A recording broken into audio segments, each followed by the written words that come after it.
Welcome back to another episode of Crypto and Things. I'm your host, Scott Cunningham, aka Scottsy Business, and today we are going to be talking about crypto staking. So, staking your cryptocurrency, locking it in or leaving it in a platform or some specific place where it's going to then earn more over time and produce you a form of passive income.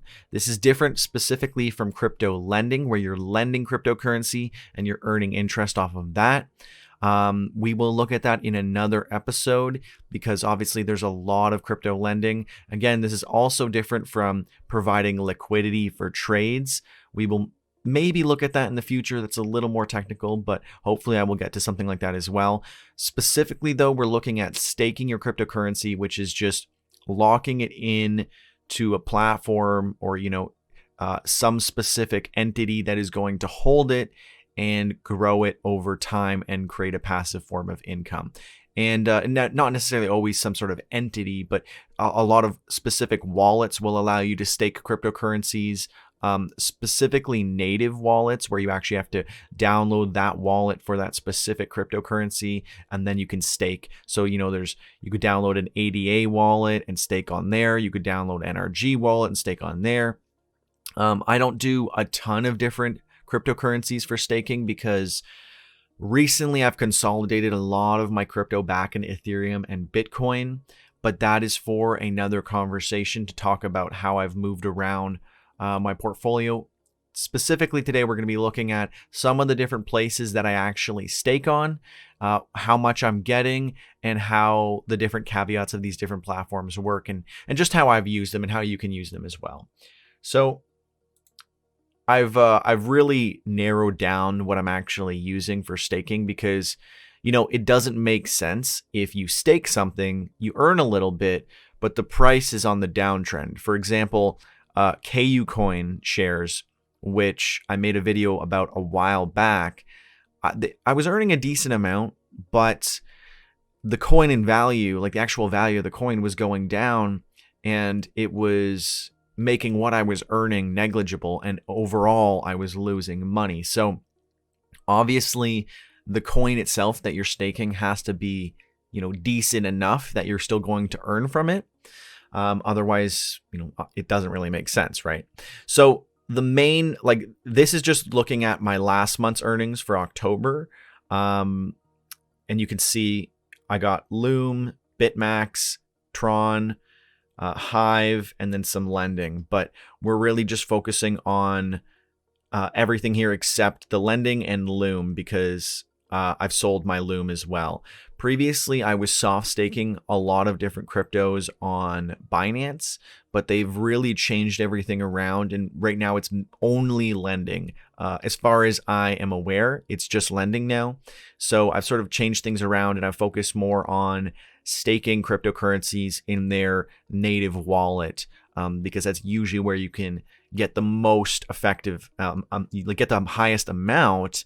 And just it's the most effective, and it's good to hold the cryptocurrency yourself rather than leaving it on an exchange, because we all know that if the exchange has the keys, you don't actually truly own that cryptocurrency. So while lending is good and you do earn probably more from lending, there is more risks to doing so. And we'll talk all about lending in another episode. I've previously done a sort of first impressions, but very soon I will do an actual review of everything that I've seen with lending in the past 4 or 5 months of actually testing a bunch of different platforms and doing it myself.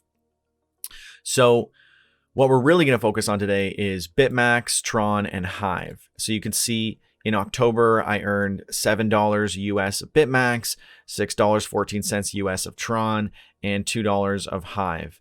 Now, some of these are a little more passive and some of these are a little more active. And I'll explain exactly what I mean by that by going through these. So Tron is not as passive as these other cryptocurrencies because you actually have to claim your rewards, right? So I actually have to come in here and, every time I get the rewards, or, they can just sit and pile up for a while, but I actually have to claim them if I want those rewards to actually be claimed, and they're actually my rewards in my wallet.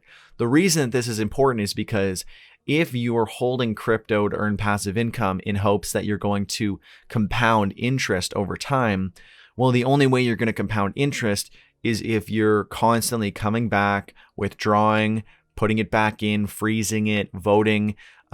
It's a little, well, it's definitely not a little, it's a lot more involved with something like Tron than you would have with like Hive or BitMax, which have some caveats of their own. But just be aware that you are involved in the sense that you actually have to come in and claim and actually do an action to get your cryptocurrency. And I'll show you actually how that looks right now. So it's pretty simple. Given you've actually staked a decent amount, this isn't going to cost you anything, but otherwise you'll probably have to burn a tiny amount to cover the transaction.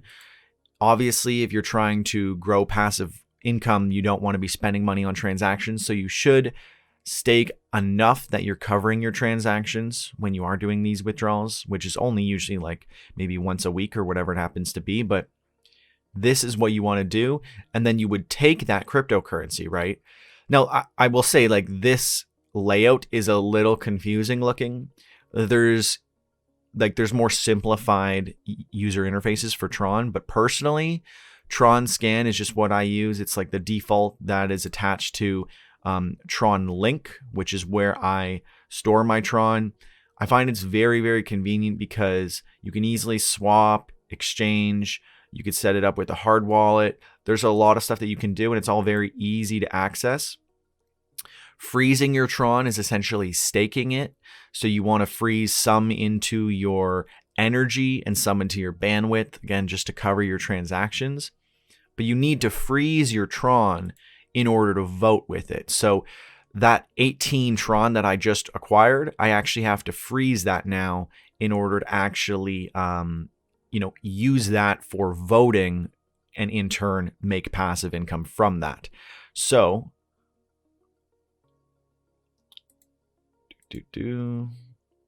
I go to obtain. I don't know why they call it obtain, honestly. It's a little confusing. I guess the difference is just like you could pay to rent some versus this is you like acquiring it with your available funds. So you can see here that you can either put it into bandwidth or energy.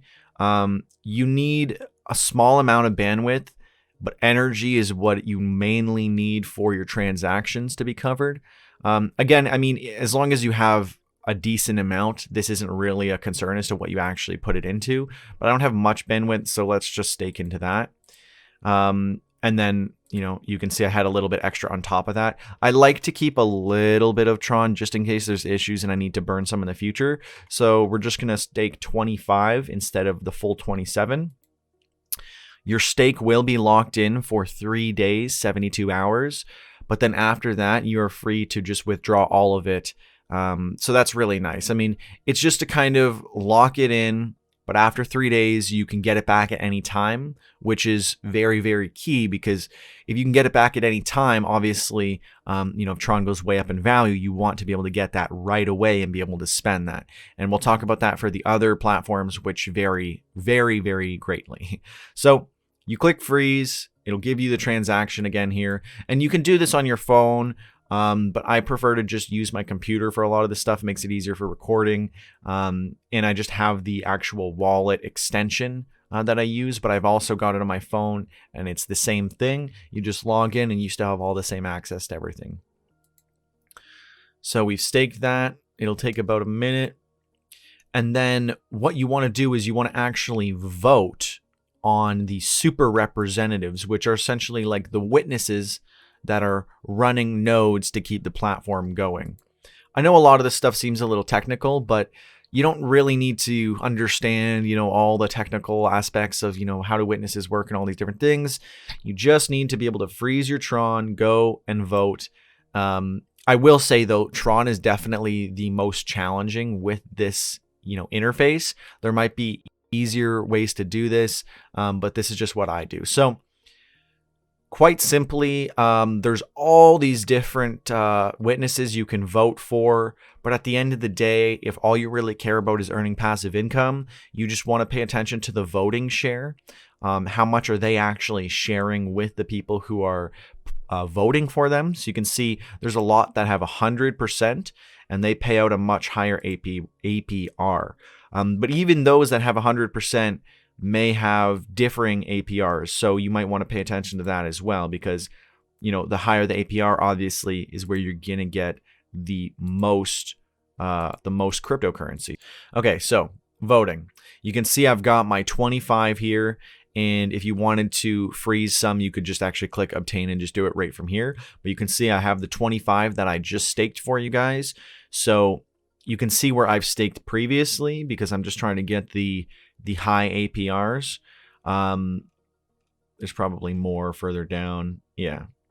The APRs are actually a little less, but yeah, so let's say I want to stake in the highest APR. So I will change this to 2025. You can see that's adjusted, and then I just hit vote, accept the transaction, and now we're good. So that 25 Tron is now working to bring me more Tron. And as these rounds go through, I'll be earning Tron every step of the way. And then I can keep coming back and doing this over and over again. And the more frequently you do it, the more money you're going to earn, because you're compounding the interest. Because essentially, if you don't understand compounding interest, every time you get more and then you put that into building more wealth, it's starting to grow exponentially, because every time you're going to be earning more than you earned last time, and every time you're going to be putting that extra earnings into helping you earn even more going forward. So that'll just keep compounding and keep building up. Now, it is somewhat similar for Hive, but you can turn on auto claim to just automatically claim those, and you don't actually have to go through a lot of that extra stuff. And it's just one overall APR, which does vary, but it's not, based on who you vote for or anything like that. If you go to hivestats.io, you can see what the curation APR is, this is for when you actually vote on other people's content and you earn from that, versus your actual voting power, which earns you, I believe, 3.4 APR. Let's double check that though, just to be safe. I know on Hive blog it tells you. So when I actually go to wallet, it tells you approximately 3.43% is what you're getting for your staked Hive. And you can see every day, since I have the auto claim on, every about 3 hours or so, it's auto claiming what I would be earning.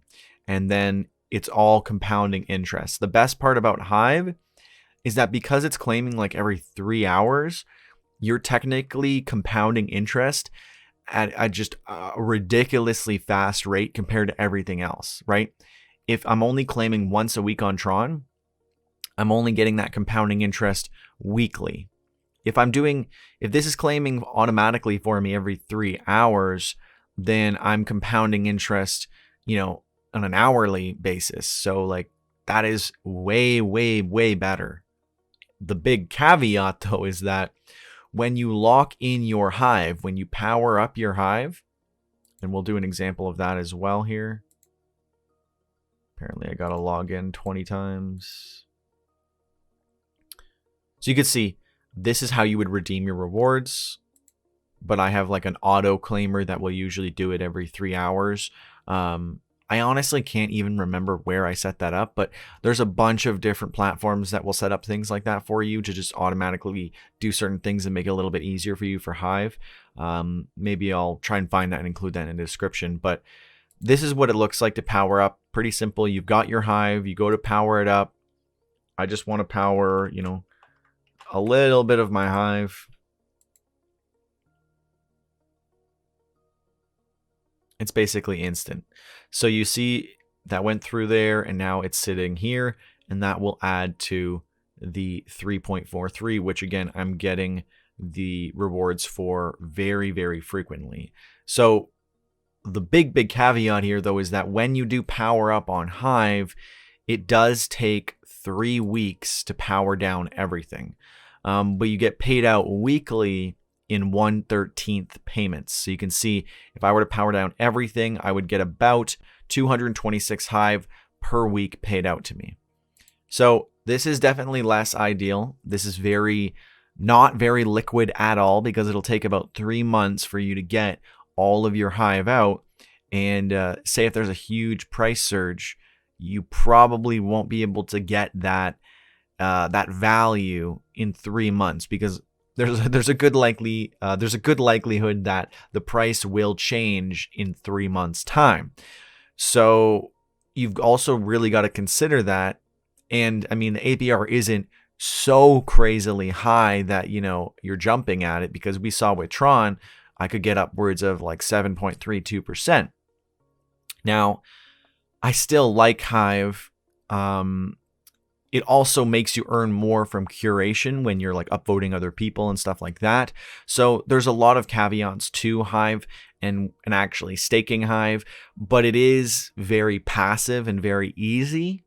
So I do really like that, and I'm happy to leave my Hive on here and just continue building that up over time, because again, it does compound much faster than anything else.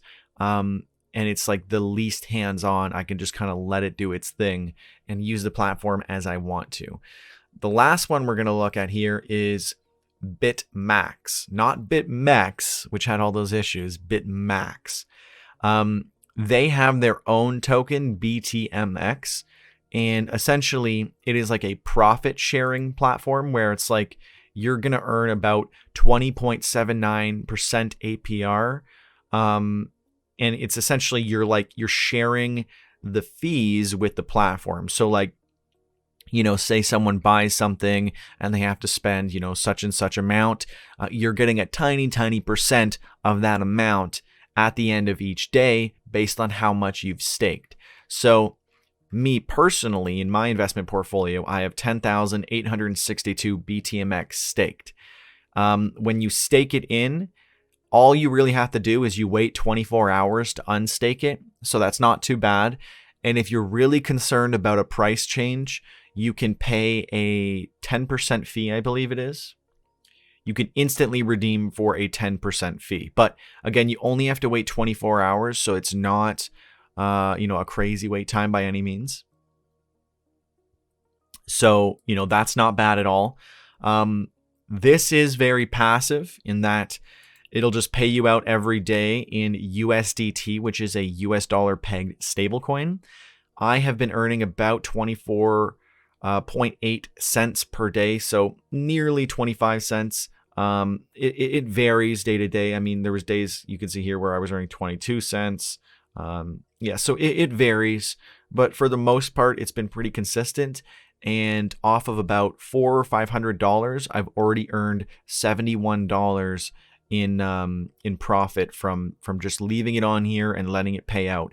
So that is amazing. This is by far a better APR than anything else, because it's based on fee sharing versus, just staking on the network to, keep the network going. So it's a little bit different. You can't compound interest because you actually have to then take the USDT and then buy more BTMX and then stake that. So there is a little bit more effort if you're trying to compound your interest, and you can only buy once you have at least $5 worth of USDT in your account. I'm not sure. I think that's just like the way that their exchange works on here, where it's like if you have less than $5 worth of a coin, you can't trade it. But I believe you still can withdraw it. I'm not 100% on that. But yeah, so that is a little annoying. You can pay a small fee, or maybe a little bigger than a small fee. You can pay a fee to convert your coins into BMX and then just stake those. But you're better off just waiting until you hit the $5 level and then just using that and buying with that. And I can show you exactly what I mean, because if I go over to trading, you can see I've got $7 of USDT. So that means I have enough to buy. And once you do have enough, they will just let you spend all of it versus saying you can't go below $5. But if you're at $4.99, you can't spend any of it. So you can see here, I can go and I can spend most of it. It probably won't spend the whole thing. It'll probably leave me with a small amount, like 70 cents there. But I was able to get 168 BTMX. So What I then want to do with this is I go to the subscribe section, or rather go back to my investment portfolio, and you see I have 168 available to stake, and I'm going to stake all of it because this is a great platform, and I've been earning a crazy amount of money on here. So I am fine to just reinvest it because this whole thing is a very, very long-term play. I've consolidated a lot of my cryptocurrencies back into ETH and BTC, but these three have been some of the best performing passive income generating cryptocurrencies. And I've had a really good time just using these and earning money. And it's good money, and I can't complain. So I'm happy to keep doing that because I don't even do any staking on this platform. I just use their native token to share the fees that they earn because I really like the concept of fee sharing. It seems much more sustainable and reliable than something like, staking to a network and helping the network going and, getting a kickback for that. I think it's much more realistic to just, they get profits and they give me a tiny bit of the profits versus creating new crypto and then giving you a percentage of that. But, that still works well and fine. I'm not really criticizing those methods. Just personally, I think anything that does fee sharing is just a very, very feasible way to build more passive income. So that's essentially everything. These are the three coins that I'm mainly using for staking now. Everything else I'm doing passive income wise for cryptocurrency is lending based and or just earning cryptocurrency from different crypto social platforms, Hive included. But going forward, I'm going to do another video very soon on crypto lending and look at a bunch of different platforms. So we'll actually take a look at that. But this has been my coverage for passive income earning regards to staking cryptocurrency. Let me know, where are you guys staking?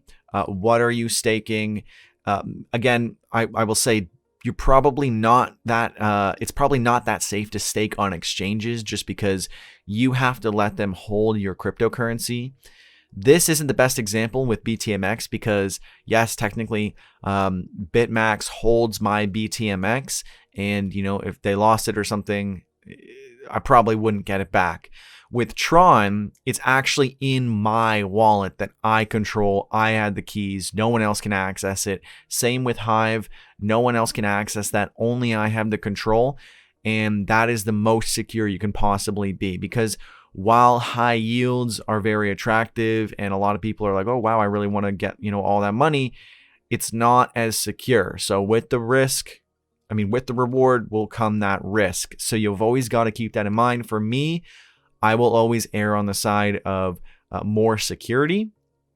But with the case of BTMX, I really, really like fee sharing cryptocurrencies, and I'm willing to have a little bit of money in this on the side because, again, it's like maybe $500 in total, so it's nothing crazy, and it's already earned me $71. So absolutely an amazing way to generate passive income. And again, let me know, where are you guys doing it? Where do you like to, trade? Where do you do all this stuff, right? Like, where are you staking? Are you doing on native wallets? Are you doing it on exchanges? Are you doing fee sharing? Are you just staking regularly? Do you prefer Hive, Steem? Let me know all that good stuff in the comments below.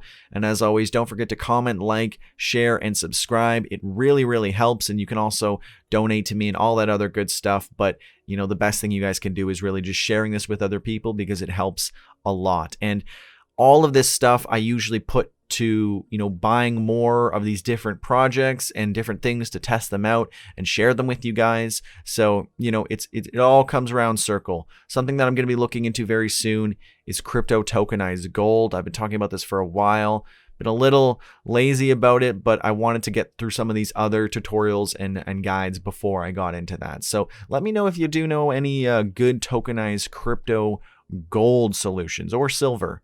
Let me know in the comments below. And anyways, thanks for watching.